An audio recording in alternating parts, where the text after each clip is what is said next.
Yep, we'll see how it all shakes out. We got BLG set to join us now here on Birds 365. We got Mike Gill's takeaways. We got Johnny Mac's takeaways at the Open. Let's go to Brandon Lee Gouton right now from Bleeding Green Nation. You can follow him on X at Brandon Gouton and read all his work at bleedinggreennation.com. BLG, welcome to the show, man, on this Wednesday edition post OTA. How you doing, brother? Yeah, always especially glad to be here when there is real stuff to talk about. Yeah, actual real. Well, we can't call it real football, but they were out on the field. The Eagles always give us something, though, even when there's nothing. Yeah. It's Vic Fangio Day, still overshadowed because it was Vic Fangio Day pre-practice. So before we get to the practice, and I want to talk about. Well, I'll start there, and we'll save Vic because I was just talking before you came on, BLG. In my estimation, Jalen Hurts has looked very comfortable, which is a stark contract from last spring, where he was kind of out of sorts. Now everything worked out well last year, but I think Jalen Hurts is going to have one of his best seasons, maybe his best season. I just think he's more comfortable. You're getting those early vibes around the quarterback one.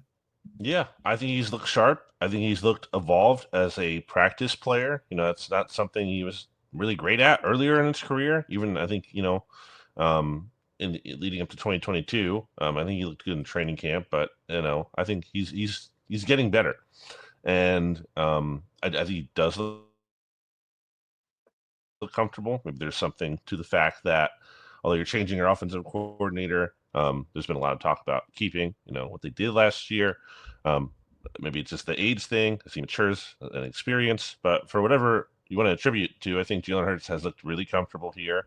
Now, we haven't seen him push the ball downfield a ton, although he had that really good throw, probably the play of the day, to Dallas Goedert yesterday along the left sideline there. Great throw, BLG. Great throw. Outside shoulder, perfect. Dropped it in the bucket.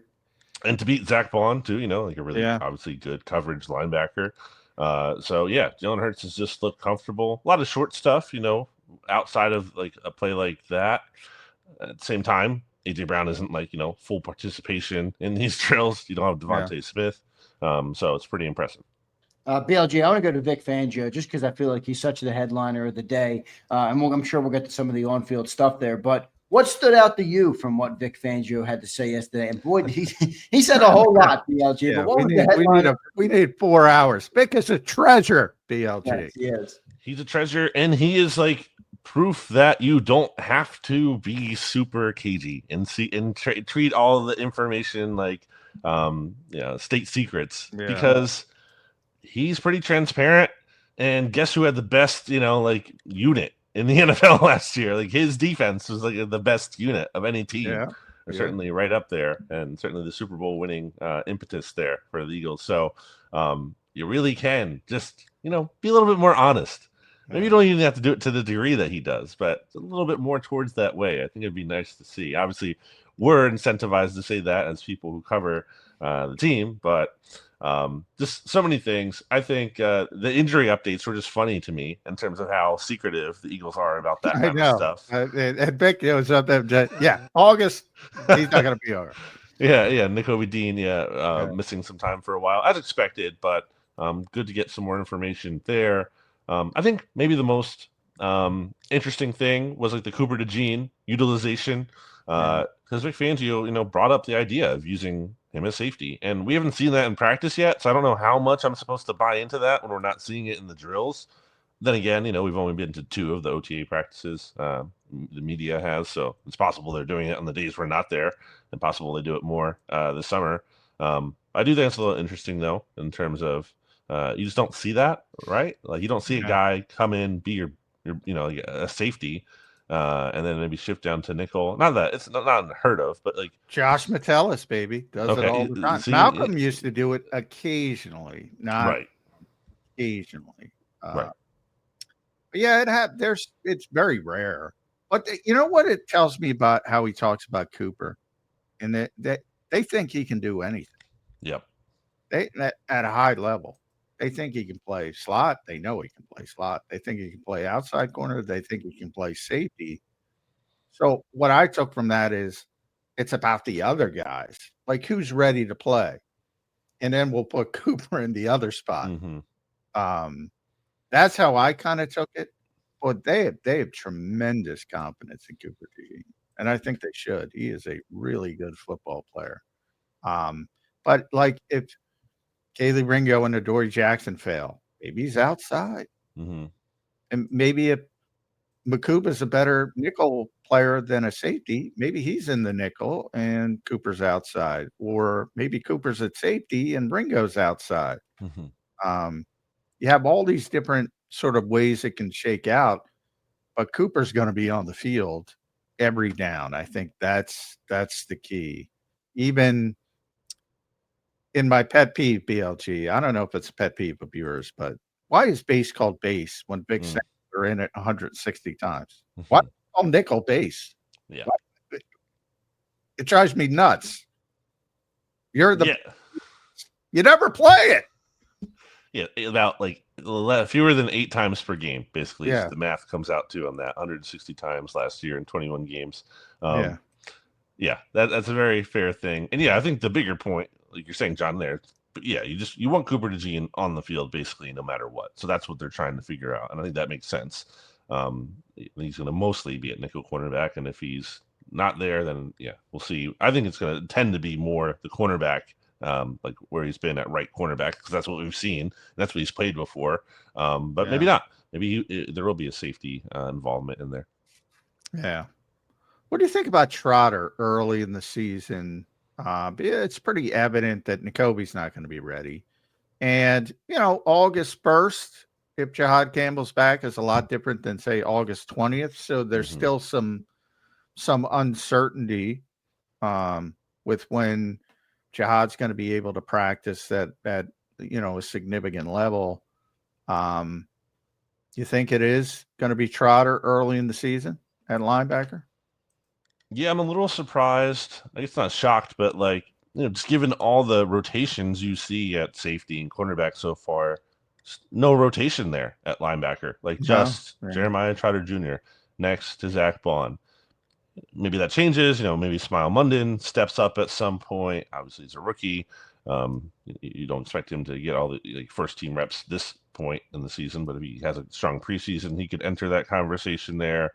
We'll see, but it seems like it's just going to be Jeremiah Trotter Jr.'s job to lose until we see somehow either N'Kobe get healthy or Jahad Campbell get healthy. It seems like he's the guy. Yeah, going to be interesting. What'd you make of his comments on Jahad Campbell? We talked about how he brought it up with the injury, which I think is positive, but I'm still having a hard time, BLG, projecting this player. I'm not doubting what the player can be or do, but it's just hard to project. Where is he going to play? What's he going to do? How they're going to use him? Who's coming off the field to put him on the football field? I think there's a lot of questions with the player. What did you make of what Vic Fangio had to say about him?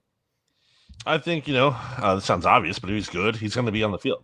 Just like Cooper DeJean, they're going to find a way to get him out there. And I think it is going to be at inside linebacker first, which is what Vic Fangio had mentioned. They're teaching him first. Now you can say, and even he said, he feels like there's more to learn there. So you'd want to start him there anyway. But I just, I don't think the plan has been like he's going to be a full-time edge rusher. I think he's going to be an off-ball linebacker who has the ability to rush the passer at times, just like we see Zach Bond do, just like we saw Andrew Van Ginkel do down in Miami. So, I'm expecting something like that ultimately, but, it all depends too how much he's able to play when he actually gets on the field. As we know, Vic Fangio is a big-time proof of concept guy and a big time trust guy. And we didn't see Cooper DeJean play, as you can recall, early last season because he didn't prove himself in training camp. And Sidney Brown didn't get a chance to play basically at all because he wasn't available at all in training camp. So he's just going to need to get out there and earn Vic's trust. Yeah, I think the Cooper comparison is a good one because, the guy, we know how good he is. We know how smart he is as a football player, but he missed 3 weeks with a hamstring injury, and Vic pushed it back to basically week 6 after the bye week before he pulled the trigger on Cooper DeJean. If that continues with Jahad Campbell, we might not see a large role for him early in the season. Now, other things can impact that as well, BLG. Is there more desperation to get a linebacker on the field, an edge rusher on the field? That might get him on quickly. So a lot of things can play into it. But, I mean, it's evident that if Vic has his druthers, he's going to wait until guys are ready. And Cooper's got a pretty high football IQ, so that to me is a good comparison. Do you look at that comp? Yeah, again, I think it's just he's so much a trust player. I mean, I've been coming on here a lot of the weeks here in the offseason, and when we've talked about Bryce Huff's outlook, my line was always like, I don't think Vic Fangio wants to play that guy. So I don't understand how you really keep him and like try to make it work when it's kind of just a deal breaker of that guy is not trusted to play. And sure enough, he gets traded. So it's all about trust to me. You know, looking at the Eagles' schedule here, maybe it's like, okay, you have the mini bye after week 6 when you play the New York Giants on Thursday night there. Otherwise, you know, their actual bye is week 9. That seems kind of late because that's early November, basically. By that point, your last game before the bye is October 26th there against the Giants again.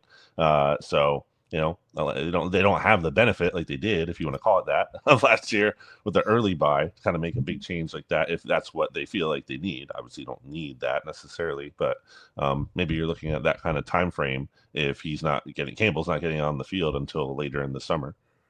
BLJ, after yesterday, I was on Peloton's website shopping Pelotons after I heard Jordan Davis. What'd you make of the comments on Jordan Davis, and what do you think he's going to be this year? I am still having a hard time with this player, BLJ, because what does Vic want? Like, does he want him to play 3 downs? Does he ever want him to be on the field in pass rushing downs? Or is he perfectly good capping him and making him the best run stopper on first and second down that he possibly can? I don't know what Vic wants, but it does seem like he's made positive progressions this offseason in terms of his shape and things like that. What did you make of the Jordan Davis comments yesterday? Based on his usage late last year, this isn't a guy that Vic Fangio is really trusting and wanting to be out there a ton. Now, you know, things have changed. Milton Williams is gone. You need someone to step up and take some of these snaps that are going to be there. And also, I mean, he doesn't seem concerned about Jalen Carter's snap count and playing him a ton. Obviously, it's a different role. But he played a lot of snaps last year. And, you know, just knock on wood, there could be injuries. And there could be a situation where Jordan Davis has to play more than you might expect.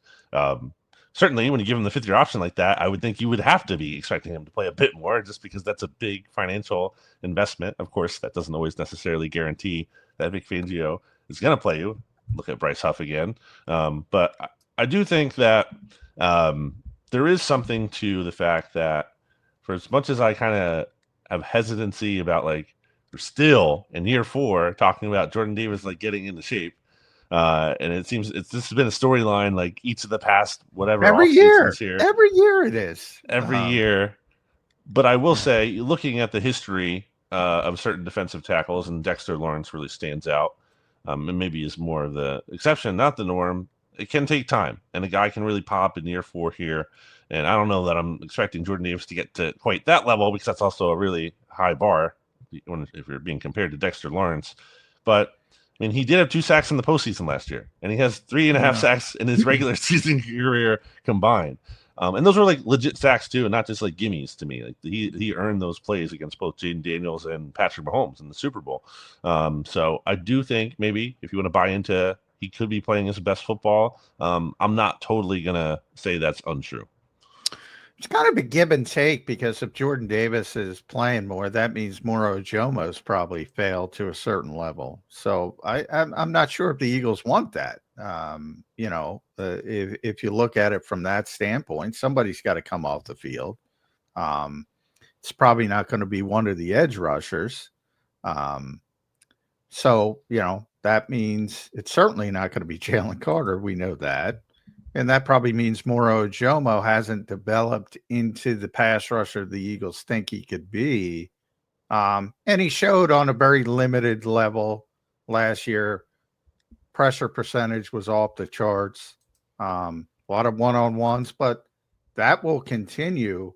My question, BLG, is why would people want Jordan Davis to be on the field on third down if you have a big-time pass rusher like Milton Williams was and Moro Ajomo maybe? I mean, if you don't need him, great. But I just think, again, for the investment that you made, like, he kind of almost – and to get back to Xander's question, like, I don't think it is good enough for him to be, this awesome run defender, which I don't even think he necessarily is. Not that he's a bad one, but I don't think the numbers bear it out. Like their run defense falls off a cliff when he's not in there. I don't think that's the case.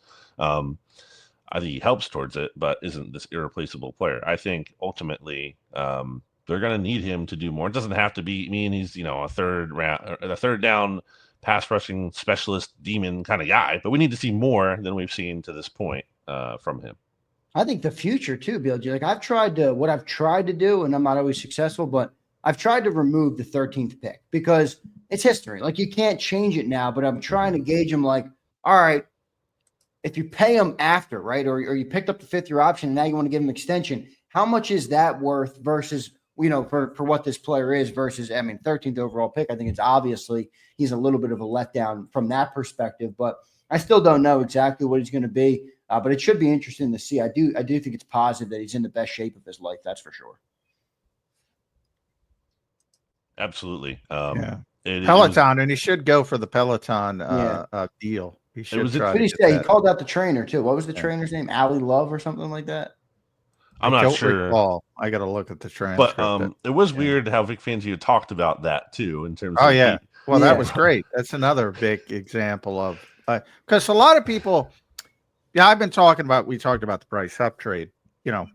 I do think the injury played a part in his struggles last year because Vic told me that, but I'm glad he said it publicly.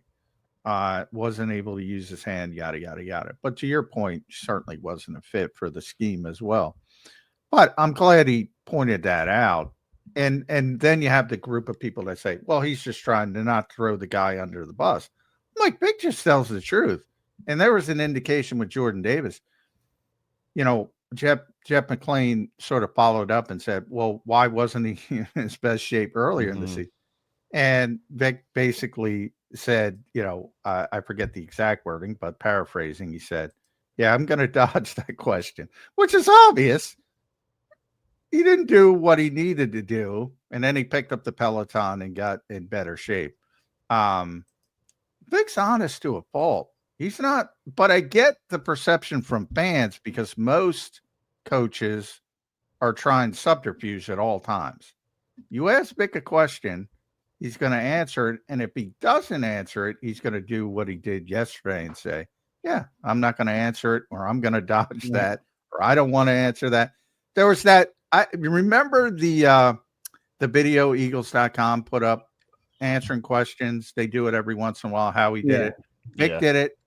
He got a question. If he didn't like it, he threw it on the ground. Off the ground. Yeah.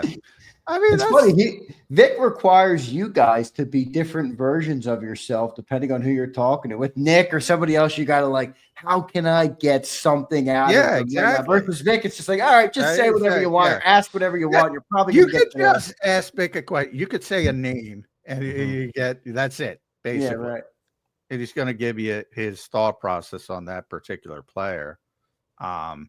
It is a breath of fresh air. So I thank you, Vic, and keep doing it that way. But to fans who are, and I don't blame fans for being that way because they're used to it. I mean, yes, coaches tend to try to avoid saying anything at any time, but Vic is completely not that way.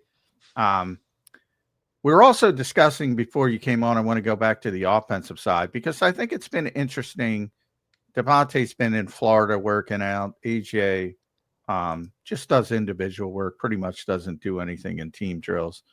So you've gotten to look at the next grouping of receivers. It's generally been Jahan Dotson with Terrace Marshall, Anaya Smith to start, and then Danny Gray's been a big part of it as well.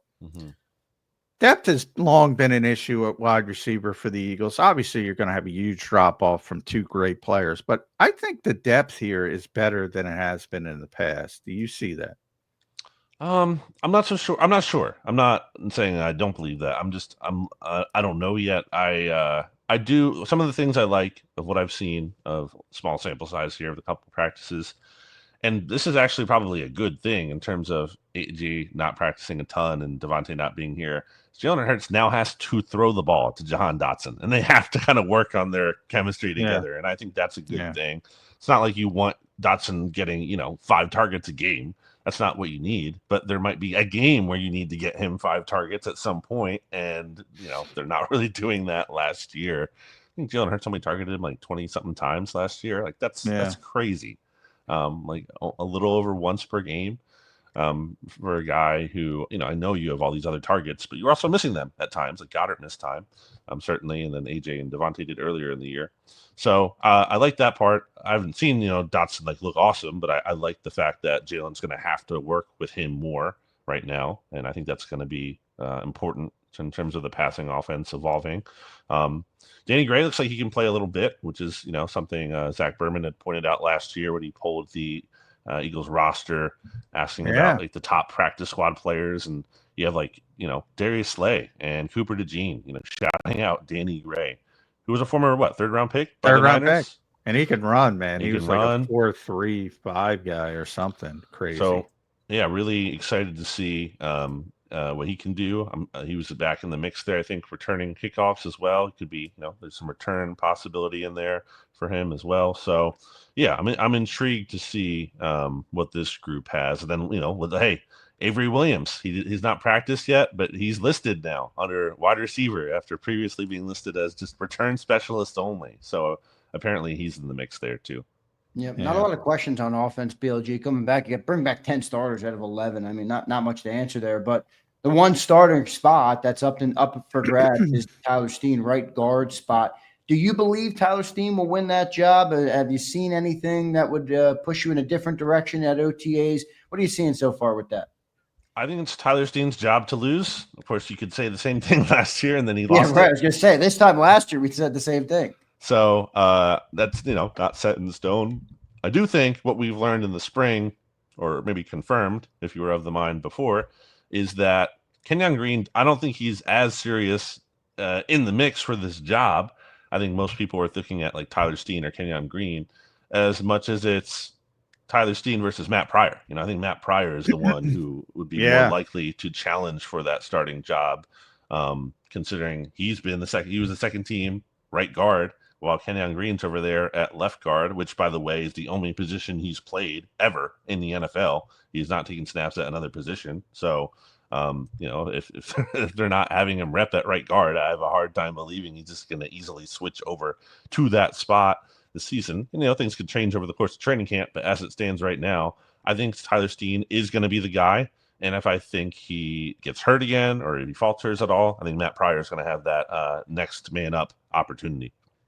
Yeah, I think it's a little bit of Jeff Stoutland syndrome, where they're like, Stoutland will just make him into and by the way, I should have mentioned congrats to Jeff Stoutland, won the Paul Zimmerman Award, which is from the PFWA for lifetime achievement as an assistant coach. Well deserved for Jeff Stoutland. But I'm with you. I think Matt Pryor is going to be the right guard. He had a really good season, bad team, but really good season for a bad team last year. He's got that big body Stoutland likes at right guard, or he has liked Brandon Brooks, Mekhi Becton, etc. I think he's just a better player. I'm not a big, but I think I probably said this to you before, BLG. I think Tyler Steen is a tackle. I think he's more comfortable as a tackle. I think he looks better as a tackle. He played tackle in college for 5 years. He was a really good tackle, but he had short arms. Right. I think he's more comfortable, and I think he'd be a good backup tackle.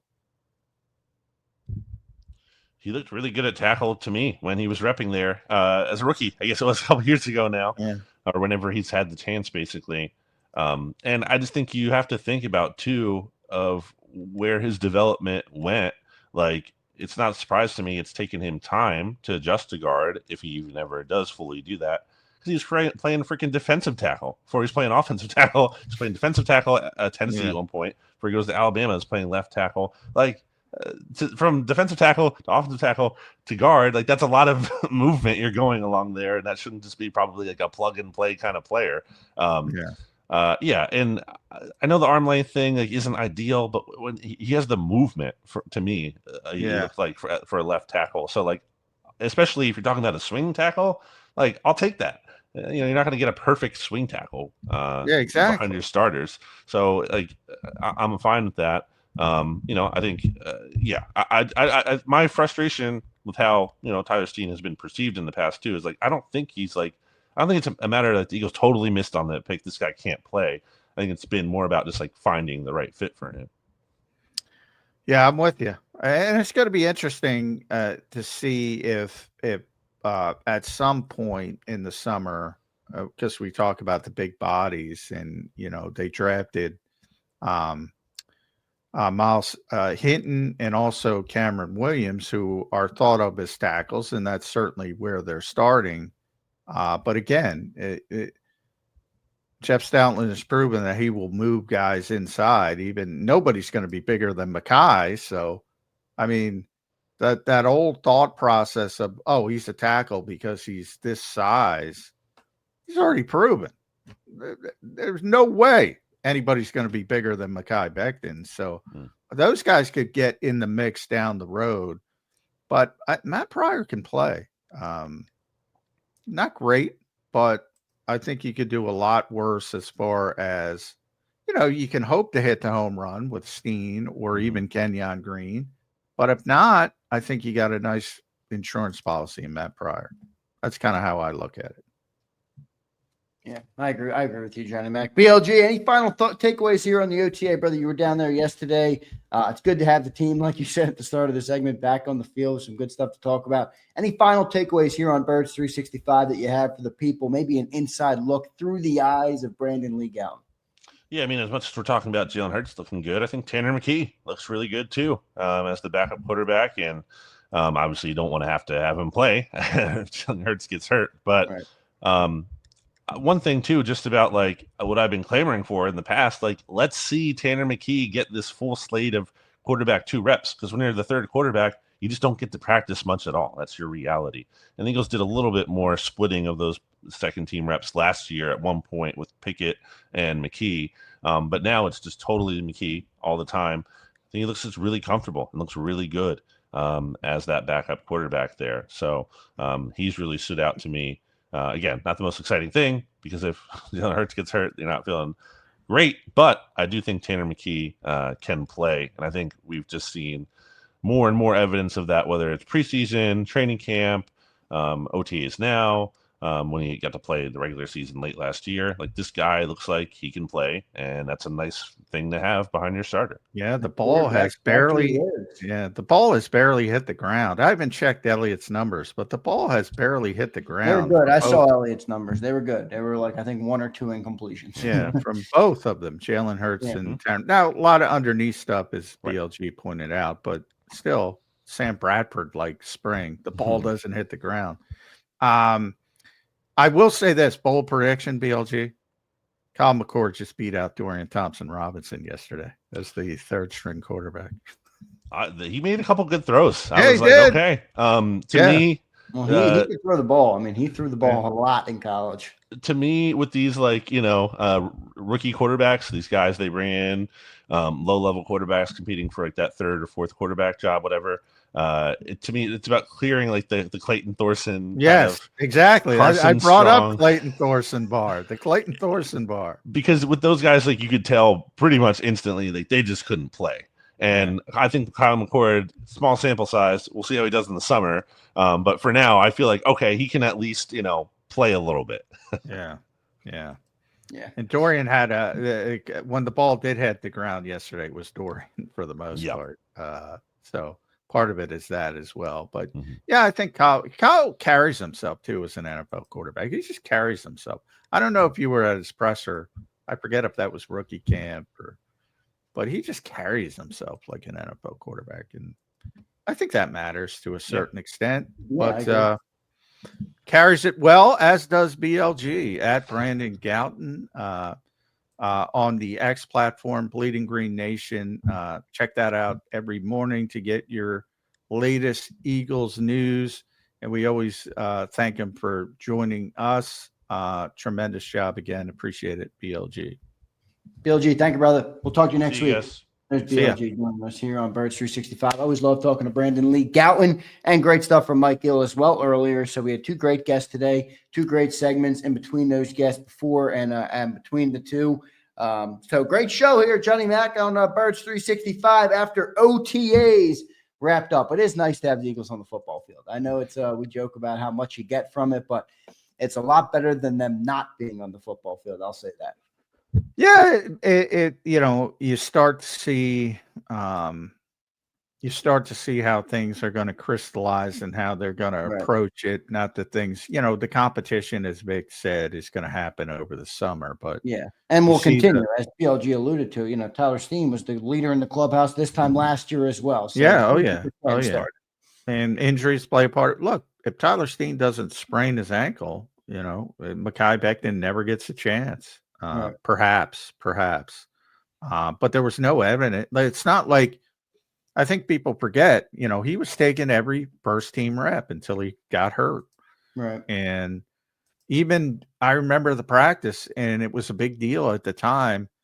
The next guy in was not Mekhi Becton because he got hurt in practice. The next guy in was Darian Kennard.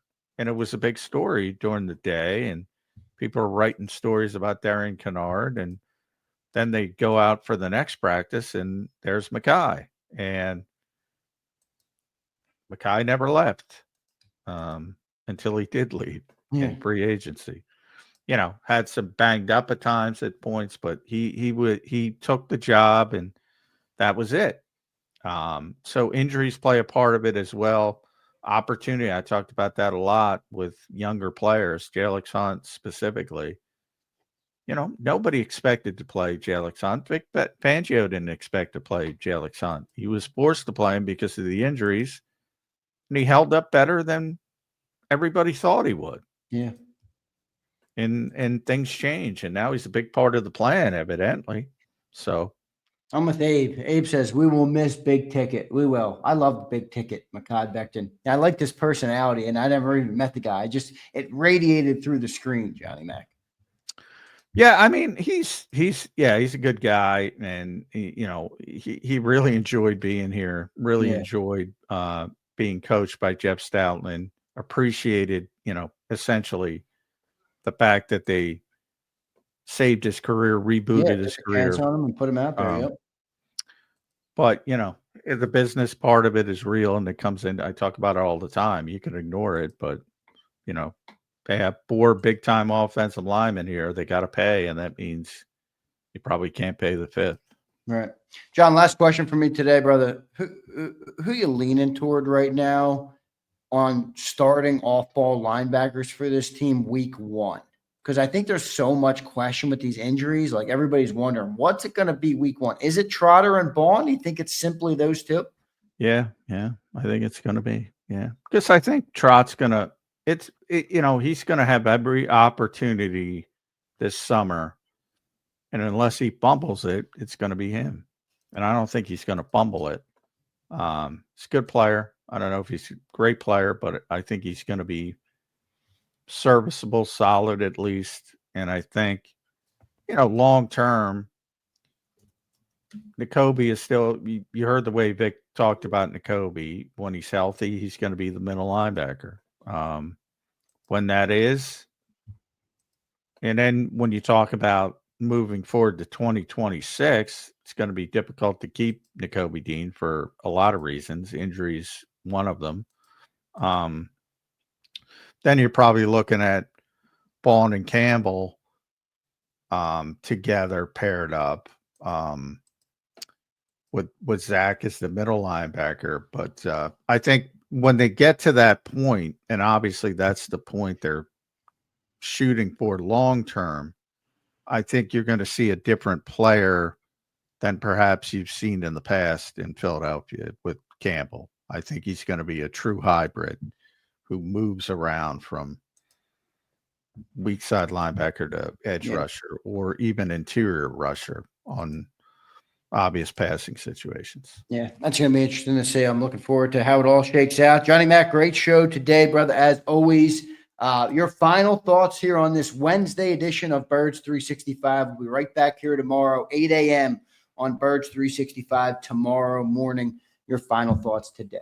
I think the playground build is today. The final OTA practice is on Thursday. That will You don't have to go anywhere for that, do you, John? Like, are you going to the playground thing? No. But anyway, they're going to have the final OTA practice on Thursday, and then minicamp next Tuesday, which is mandatory. Then the summer break, and so enjoy it. Next Tuesday is the last practice until training camp. So yeah, enjoy the players on the field. Yep, no doubt about it. Johnny Mac, great stuff today, brother. As always, we appreciate it. When is training camp? Like you said, it July 21st? Not official, but yeah, judging, it's going to be Hmm. somewhere. Pittsburgh just announced I just retweeted it out. They announced their training camp dates. Now, they're one of the few teams that still goes to off-site, their facility. They're starting July 24th. Do they typically start on a Monday? Because there's the July 21st and 28th are the 2 Mondays there at the end of July. Well, they typically have a reporting day. It might be Tuesday, Wednesday, but either or. All right, so it could be any of those days between. Yeah, they have a reporting day. I think because of the timing of the first preseason game, they'll push it back a week. That's why I went to 21st. But that's just speculation. Right. All right, brother. Good show, man. We appreciate you as always, Johnny Mac. We'll talk to you tomorrow, man. All right. Thanks, all. All right, there's Johnny Mac, John McMullen joining us here on Birds 365. Great show today, as always. Great show. Great interviews with our 2 guests, Mike Gill and Brandon Lee Gouton. They were both excellent on the show today, as they always are. I can't thank all of you guys enough for being here, for commenting, liking, sharing, subscribing, doing all the things you guys do here on the show to make this show possible, to make it grow all through the off season. So we appreciate each and every one of you. All right, I'll take a couple of comments from you. I'll say this. My general feeling